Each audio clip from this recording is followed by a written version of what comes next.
Hi, this is Yolanda Van Veen, and in this segment we're going to talk about how to trim a bonsai or a bonsai tree or plant. There's so many different types of plants that make bonsais. The word bonsai means a tray with a plant or a tree. A bonsai is any plant that's grown into a tray. And so when you're trimming it, it just depends on what type of look that you want, and that will dictate how you trim it. But an easy rule of thumb is to always trim in groups of 3.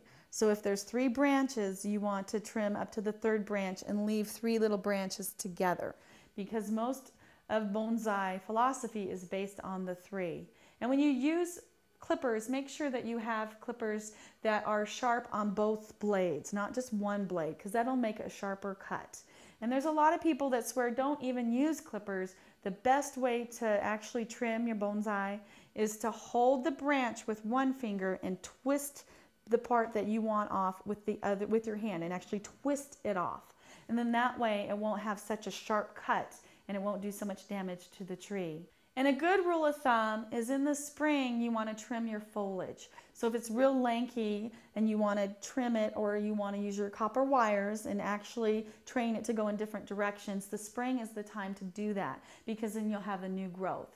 Whereas in the fall and the winter, you don't want to trim any of the foliage. You just want to trim the wood. So if there's dead wood, or if there's a root, or if there's something that doesn't look good at that point, or you want to thin it out a bit, try not to cut the foliage, just the wood. So by following the rule of the foliage in the spring and the wood in the fall and winter, you can create a beautiful bonsai in any way that you want.